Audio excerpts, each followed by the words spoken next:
Behind every smile, there is a story nobody hears. Welcome to Her Untold Truth. I got paid to marry a stranger. And if I'm being honest, I knew it was wrong the moment I said yes. When life pushes you into a corner, you stop thinking about right or wrong and start thinking about survival. It didn't feel real at first. Just another meeting in a quiet cafe with someone I didn't know. But the moment something shifted, he didn't smile, didn't try to impress me, he just watched, like he was already deciding something. Then he said it. Not softly, not nervously, just directly. He needed a wife, not love. I wish I could say I walked away. I wish I could say I didn't even consider it, but the truth is, I needed that money, more than I wanted to admit. So instead of asking the right questions, I started convincing myself it wasn't a big deal. He didn't pressure me, didn't try to convince me. He just sat there, waiting, like he already knew what I was going to say. For a moment that felt longer than it should have, I looked up and said yes. No romance, no excitement, no one cheering, no family, no friends, just a quiet room, a few signatures, and two people pretending this meant something. It felt empty, but I ignored that feeling. Thought it would end there, but it didn't. To make it believable, we had to live together. We barely spoke. No small talk, no connection, just silence. We were strangers filling every corner of that apartment. We were married, but we felt like strangers. There was something about him. I couldn't explain it, but I felt it. The way he watched everything. He avoided questions. The way silence followed him. It didn't feel normal. Then 3 nights later, just when I started convincing myself everything was fine, a knock changed everything. The door. Loud. Sudden. The kind that makes your body freeze before your mind understands why. It was late. Too late for anyone to visit. And yet, there was a knock. Sharp. She didn't introduce herself. I didn't recognize her. But the fear in her eyes told me she wasn't here for pleasantries. You need to leave. And the moment she spoke, my whole world shifted. I wanted to laugh, to tell her she was crazy. But the intensity made me pause. And in that pause, I realized she was serious. I asked what she meant. She shook her head, and suddenly, I felt smaller. Before I could stop her, she disappeared, vanished into the shadows of the night, leaving me with a question I couldn't answer. He walked in like nothing had happened, and then he asked, who was at the door? The silence was louder than a lie. Out. The silence in my throat was louder than any lie I could have spoken. After that night, he changed. Suddenly, there were rules. No visitors, no questions, no explanations. And slowly, my life began to shrink. I stopped calling my friends, stopped asking questions, even stopped thinking about the life I had before, because survival meant obedience. He watched me in a way I couldn't explain. A look that made me question trying me. Was he judging me, protecting me, or hiding something? The silence between us was louder than words. And it happened, but the first knock of many. Didn't know then, but that single knock would change everything. From that night on, I felt his eyes everywhere. Not always staring. Every move I made, he seemed to notice. It was subtle, but it was constant, and that subtlety made me uneasy. Then he spoke. Calm, controlled, like a teacher laying down a law. No visitors, he said. And I realized my world was changing. No questions, he said next, about him, about anything. How could I ignore the instinct screaming at me that this wasn't normal? No posting online, he added, and I realized every part of my life was being monitored, shaped, controlled, and the more rules there were, the smaller I felt. Stopped asking questions, stopped inviting friends over, even stopped thinking about life before him. He didn't yell, he didn't threaten, not directly, the weight of control pressing down without a word. Little by little, I stopped noticing the world outside. The life I had faded. And the more I obeyed, the more I felt like I was disappearing. Then came the look, a glance that froze me, not anger, not hatred, but a silent warning.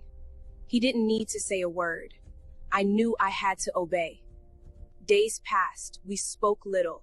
I watched. I obeyed. And yet, even in silence, I felt watched. Every thought I had seemed known before I spoke it. And then the knock came again. Not the same as before, quicker, sharper, almost impatient. I didn't know who it was, but I knew one thing. Nothing would ever be the same again. It was one door in the apartment I was never allowed to open. I didn't know why. Every time I passed it, I felt a chill destroy everything I thought I knew. And the harder I tried to ignore it, the more it called to me. I tried to forget it, but every day I imagined what was behind it. There's an evidence, a hidden life. The thought gnawed at me until I could think of nothing else. Sometimes at night, I thought I heard noises from behind, faint whispers. I knew it wasn't imagination, movement, and a strange fear I couldn't name. I told myself it was imagination, but deep down I knew it wasn't. I stayed awake. Every time he left the room, my heart raced. Was it just curiosity? Then, one night, he left the apartment without locking it. My pulse quickened. Was this a mistake, an invitation, or was it a trap? To ignore it. But curiosity, fear, excitement pulled me forward.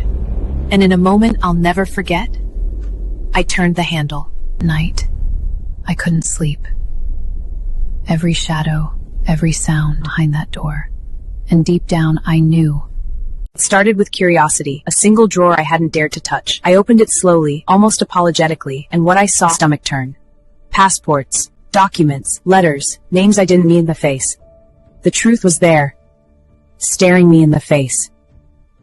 I couldn't believe it. Different passports, different countries, one man, many identities. Everything I believed was a lie. How much of him had been real, and how much was just a mask? My breathing quickened. Every sound in the apartment seemed louder, as if the walls themselves were holding their breath. And I realized I was in danger, not from him yet, but from the secrets he carried. Turned and there he was, silent, watching, calm. He just waited. I tried to speak, but words failed me. He didn't move, didn't yell. He just waited. You shouldn't be in here. And in that moment, I realized the truth wasn't a choice anymore. It had found. I wanted to ask everything, but the words wouldn't come. How many lives did he lead? Who else was involved? And most terrifying, why hadn't anyone stopped him? Each item revealed a deeper truth. And every truth, more dangerous than the last, I realized. I was holding a puzzle I wasn't sure I wanted to solve. He stepped closer and I felt the weight of his presence. You're in this now, he said. Not a warning, a fact. And I realized there was no turning back. That night, I didn't sleep. And I knew in sleep every shadow, every sound, every thought, nothing would ever be the same. And I knew nothing would be the same again.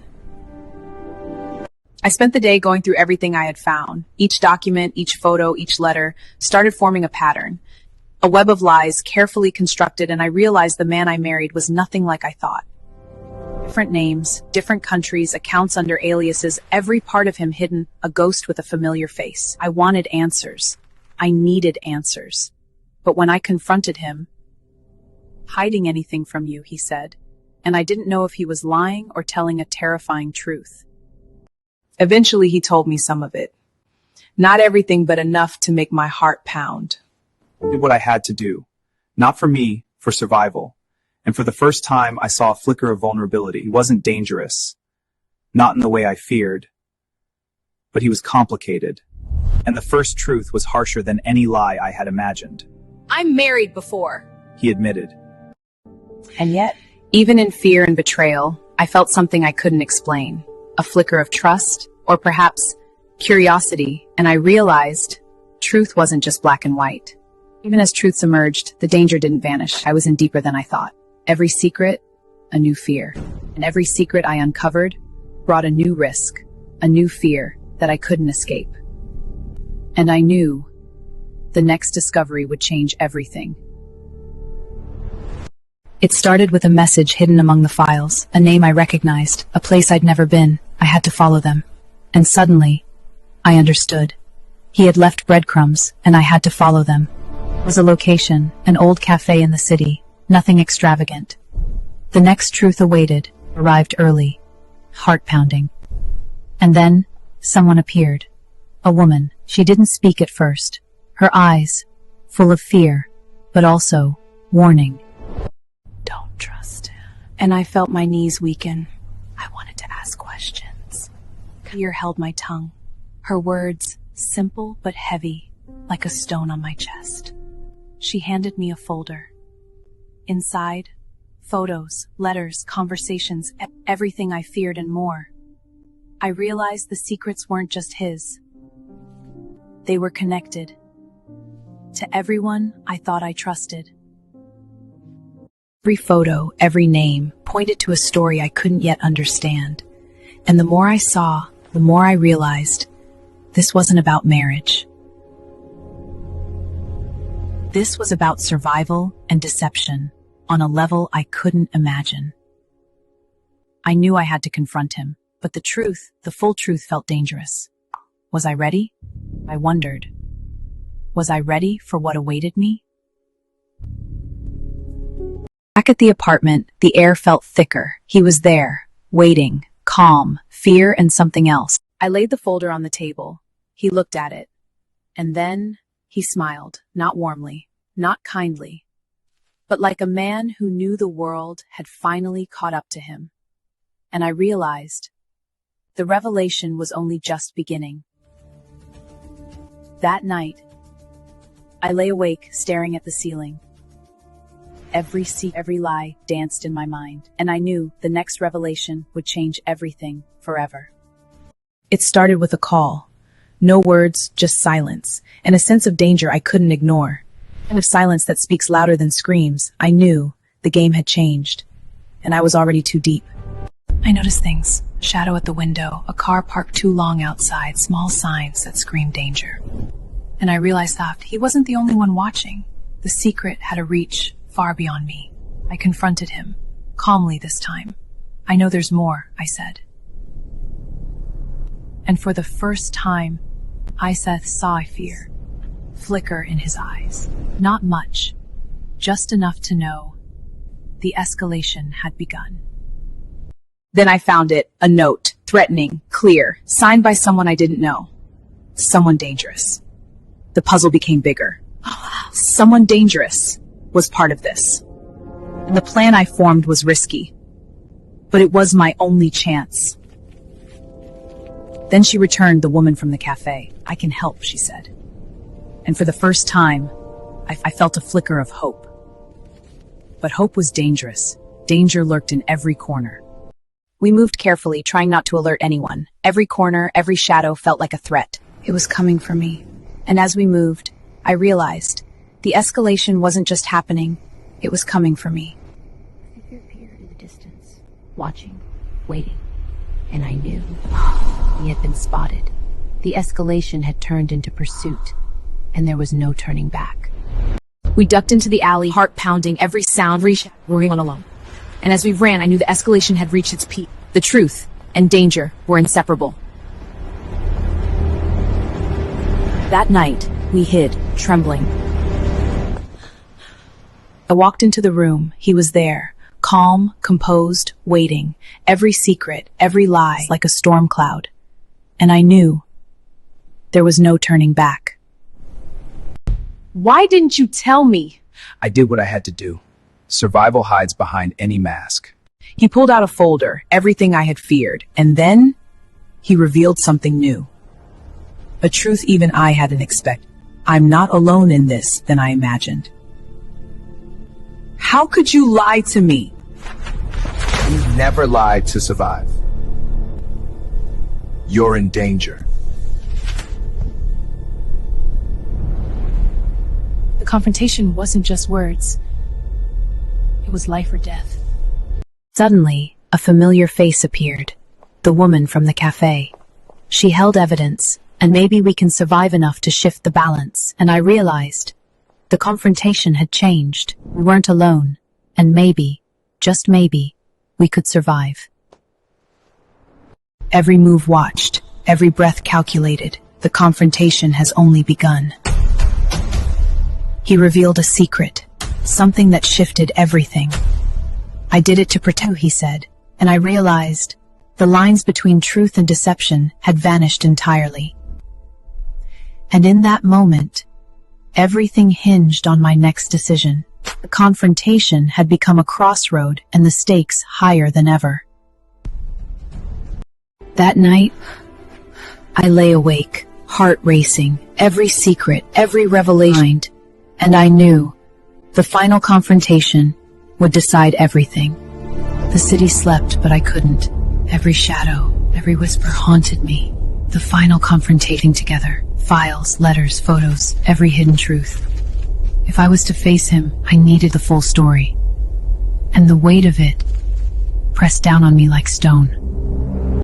I confronted him in the apartment, the air thick with tension, every secret between us waiting to explode. As he looked at me, I realized nothing would be the same after this. I never meant to hurt you, he said, and for the first time I saw genuine regret. But regret couldn't erase the lies, the hidden life he'd led. The truth was irreversible. I had a choice: forgiveness, revenge, or walking away. Every option carried consequences. And as I looked at him, I realized this was my story now, and I held the pen. The woman from the cafe appeared once more. "You're not alone," she said, and suddenly I felt strength I hadn't known. The confrontation had shifted, and we weren't facing it alone. He revealed one final truth, a secret I hadn't imagined. It explained everything, but also changed everything. And I realized the story wasn't over yet. It had one last twist. Words were exchanged, sharp, cutting, revealing, every secret laid bare, and I realized we're at the point of no return. The confrontation had become the climax of our lives. I chose forgiveness, revenge, or freedom, and in that choice, I reclaimed myself. And just when I thought it was over, a final twist emerged, reminding me that some stories never truly end.